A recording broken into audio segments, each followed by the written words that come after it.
మనం ఫాలో అవ్వాల్సింది ఇప్పుడు చాలా బాధాకరం. చాగంటి గారిని క్షమాపణ చెప్పించి హడావిడి చేసి ఆయన మనస్సు బాధ పెట్టారు ఎదవ. ఆయన ఎంత ఉద్దేశంలో ఎంత ఒక ప్రేమపూర్వకం రే ఇలారా అంటాడు వాడిని. అది అవమానమా? నిన్న వీళ్ళ ముందే తిట్టాను. ఎందుకు తిట్టా? వాడు తినలేదని తిట్టాడు. వాడు పెద్ద ఇంటోళ్ళువా విద్యార్థులు తినక్కర్లేదా ఇలా తిట్టాను. తిట్టు కూడా ఉండాలి సార్, తిట్టు కూడా ఉండాలి. నేను చెప్తాను ఖచ్చితంగా తీయమని చెప్తాను తిట్టు. నేను కాకుండా ఇంకొకైనా జాగ్రత్త పడాలి. సో మనం ఇప్పుడు రామ్ చరణ్ విషయం మాట్లాడేస్తే, రామ్ చరణ్ ఇవాళ కడపకి వెళ్ళాడు దర్గాకి. ఓ పిల్లోడు నాకు ఫోన్ చేసి కొంచెం బగబగలు ఆడిపోతున్నారు, కొంచెం అదే కటువుగా మాట్లాడు. ఆ గురూజీ ఒకటి ఇవాళ దర్గాకి వెళ్ళాడు అన్నాడు. నాకు తెలీదా రామ్ చరణ్ గురించి? ఏం తిట్టకు అంటే మామూలుగా వెళ్ళి ఉంటే పర్లేదు, అయ్యప్ప మాల వేసాడు ఎట్టెళ్తాడు అన్నాడు. నాయన ఎవరు పూర్తి జ్ఞానులు కాదు. రజనీకాంత్ వెళ్ళాడు తిడతావా? ఎడ్యుకేట్ చెయ్యి, కాకపోతే రామచరణ్ దగ్గరికి వెళ్ళి కూర్చుందాం. రామచరణ్ ముందు కూర్చోబెడతా. రామచరణ్ మిగిలిన వాళ్ళతో పొడిస్తే భక్తుడు. ఆయన శివాలయానికి వెళ్ళి శుభ్రం చేస్తాడు. తెలంగాణలో శివాలయానికి వెళ్ళి వాళ్ళ పాపకి లలితలో క్లీన్ కారా పెట్టాడు. అలాగే ఈ త్రిబులార ప్రమోషన్ దేనికోసం విదేశాలు వెళ్ళినప్పుడు రాములు అని క్యారీ చేశాడు. సో అందుకే నువ్వు అలా వెంటనే కంగారు పడి రామ్ చరణ్ ఆడు వీడు అనకు.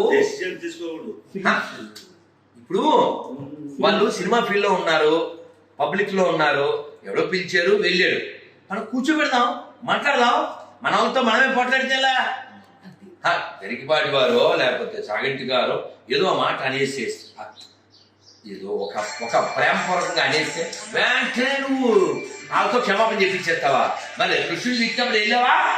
ఈ పాస్టర్మా కొడుకులు కృష్ణుని అవమానిస్తున్నారు, అప్పుడు వెళ్ళావా? అంటే నీ కులం ముఖ్యమా కృష్ణుడి కంటే? రాముని అవమానించబడి వెళ్ళావు నువ్వు. తమిళనాడులో. సో కాబట్టి ఈ కులమలం తినే దరిద్రులారా మీరు నశించండి. ధర్మం ప్రధానం. ధర్మం ఉంటే నీ కులము నీ ఇది ఉంటది. సో ఇక్కడ రామ్ చరణ్ విషయం, అతన్ని పిలిచేది వెళ్ళుంటాడు. మనం ఎడ్యుకేట్ చేద్దాం.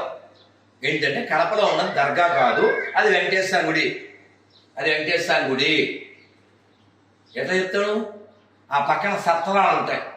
ఎక్కడైనా దర్గా పక్కన సత్రాలు ఉంటాయా? నెంబర్ 1. నెంబర్ 2, మీరు అక్కడ కడపరాయుడు గుడి వెళ్ళా? కడపరాయుడు దేవుడు గడపంటారుగా, అదే కడపరాయుడు. ఆ గుడికి వెళ్ళారా? గుడిలోకి వెళ్తే వెంకటేశ్వర వెనకాల ఏమంటారు గమనించారా? ఏదుకుంటాడు? అది ఆంజనేయ స్వామి గుడి, వెంకటేశ్వర గుడి కాదు. ఈ దరిద్రుల్లో అది ఆక్రమిస్తే దర్గా. దాని సౌండ్ కట్టి చూపించు, చూడటమే. ఈ దరిద్రులు అక్కడ సౌండ్ కట్టేనా?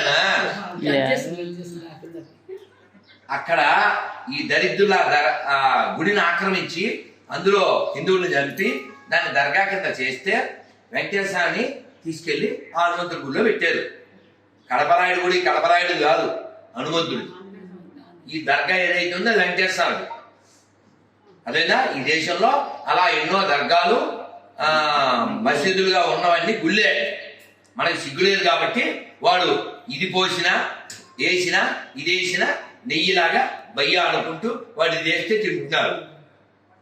కాబట్టి ఎవడైనా ఒక నాన్నకు పుట్టిన హిందూ ఎవడో కూడా అన్ని మతాలు సమానం ఉండవు. ఓవర్ దగ్గరికి వెళ్తాడు, ఓవర్ చేసినట్టే వాడికి అదే ఓవర్ ఓవర్. కాబట్టి మనం ఇప్పుడు రజనీకాంత్ ని ఎవరు తీసుకెళ్లారండి? రెహమాన్ తీసుకెళ్ళాడు. రెహమాన్ వెళ్ళాడు, రెహమాన్ తో పాటు వెళ్ళాడు రజనీకాంత్ ని ఎవరో క్వశ్చన్ అడిగారు, సార్ మీరు పెద్దవారు, రెహమాన్ పిలిస్తే మీరు దర్గాకి వెళ్ళారు, మరి రెహమాన్ ఒకసారి తిరుమలకు మీరు పిలవగలరా? ఇది కదా కావాలి. వాడు కేక్ ఇస్తాడు రేపు డిసెంబర్ 25 కిస్మిస్ తీసుకో, వెంటనే చక్కగా అరటిపళ్ళలో లడ్డూ ప్రసాదం ఉంటే తీసుకొచ్చి ఇవ్వు. మీ ఊరి మా ఊరు ఎంతో ఐ కాల్ యూ అండి టిల్ యూ కాల్ మీ అండి if you say aura I will say పోరా నాట్ ఆరా అదేనా thank you very much Hare Krishna Hare Krishna Hare Krishna Hare Krishna Krishna Krishna Krishna Krishna Hare Hare Hare Hare Hare Rama Hare Rama Hare Rama Hare Rama Rama Rama Rama Rama Hare Hare Hare Hare Bharat మాతకి జై